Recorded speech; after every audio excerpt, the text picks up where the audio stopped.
भारत और बांग्लादेश के बीच तल्खियां बढ़ती जा रही हैं।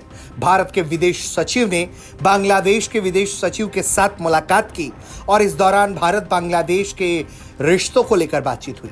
भारत के विदेश सचिव विक्रम मिस्री ने इस मुलाकात के बारे में जानकारी देते हुए बताया कि हमने हाल की घटनाओं पर चर्चा की है और अल्पसंख्यकों की सुरक्षा और कल्याण से संबंधित चिंताओं से बांग्लादेश को अवगत कराया है। हमने सांस्कृतिक और धार्मिक संपत्तियों पर हमले की खेदजनक घटनाओं पर भी चर्चा की है। इस घटना के बाद जहां बांग्लादेश को अपनी गलती स्वीकारनी चाहिए थी और भारत को ये आश्वासन देना चाहिए था कि हाँ, हम आपकी चिंताओं को रेखांकित करते हैं और जो कुछ भी घट रहा है उसकी निंदा करते हुए उसे रोकने की कोशिश करते हैं। बांग्लादेश की तरफ से ऐसा कुछ भी नहीं हुआ, बल्कि बांग्लादेश के विदेश सचिव ने सामने आकर कुछ ऐसी बातें कही हैं जिससे भारत और बांग्लादेश के बीच तल्खी और बढ़ जाएगी। बांग्लादेश के विदेश सचिव तौहीद हुसैन कहते हैं कि किसी की आस्था चाहे जो भी हो, बांग्लादेश में हर कोई अपने धर्म का पालन स्वतंत्र रूप से कर रहा है।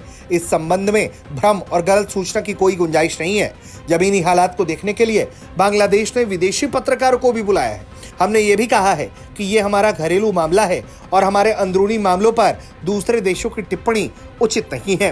जाहिर तौर पर वो ये बात कहना चाह रहे हैं कि भारत बांग्लादेश के मामले पर बोलना बंद कर दे, लेकिन जाहिर तौर पर भारत ने ये बात साफ कर रखा है कि अल्पसंख्यकों के हितों पर अगर बांग्लादेश में कुठाराघात होता है तो फिर उसे भारत से भिड़ना होगा। भारत लगातार बांग्लादेश में मौजूद अंतरिम सरकार और उसके मुख्य सलाहकार मोहम्मद यूनुस को लेकर अपनी चिंताएं रेखांकित कर चुके हैं कि भारत के अल्पसंख्यकों को लेकर कोई भी लापरवाही ना बरती जाए।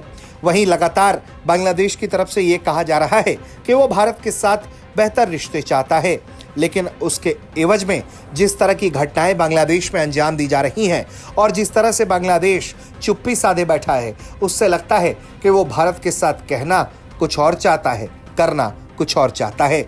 शेख हसीना के तख्ता पलट के बाद से ही लगातार बांग्लादेश में अल्पसंख्यक निशाने पर हैं और जब से इस्कॉन से जुड़े हिंदू पुजारी चिन्मय कृष्णदास को देशद्रोह के आरोप में गिरफ्तार किया गया और उनसे जुड़े विरोध प्रदर्शन शुरू हुए, उसके बाद से ही लगातार अल्पसंख्यकों को निशाना बनाया जाने लगा है। ब्यूरो रिपोर्ट, भारत तक।